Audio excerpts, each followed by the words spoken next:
What's going on, guys? Kevin from Epic Gardening here. We got a update on the Tower Garden Round 2 Season 2. Actually just Season 2, forget about the rounds. Where we're talking more about the grow process and less about the towers themselves. Now, I was on vacation. I just got back yesterday night. I was on vacation for 5 days and all I wanted to do was just have this tower thing run on complete autopilot and still produce really good results.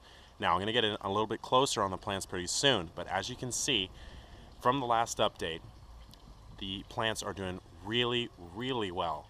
And I did absolutely nothing except for make sure that the water was still running while I was gone on vacation. That's it. Just make sure electricity was coming into the system.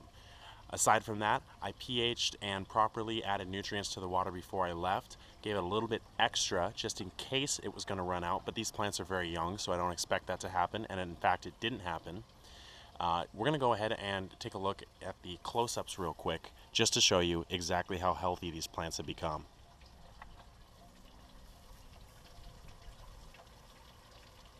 So the kale was probably, as far as the leaf diameter goes, the biggest leaf when I left was about this size here, this really small little thing, or maybe somewhere closer to this cotyledon here.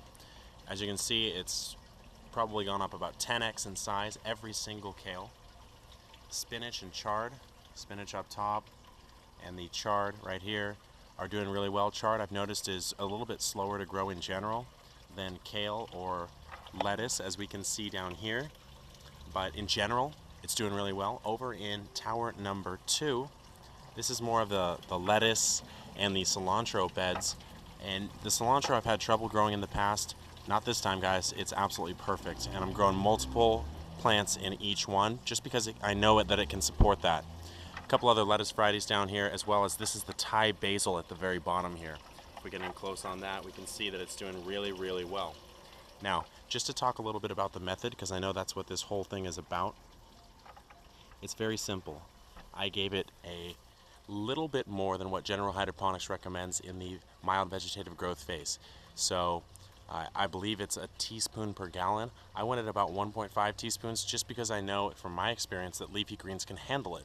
But that's about it for now, guys. If you have questions, hit me on epicgardening.com, on Facebook, Twitter, or join the forums. And if you enjoyed this video, I'd really appreciate it if you liked it and subscribe to the channel so you can get free updates for the rest of your lives. Anyways, this is Kevin from Epic Gardening. Keep gardening, guys.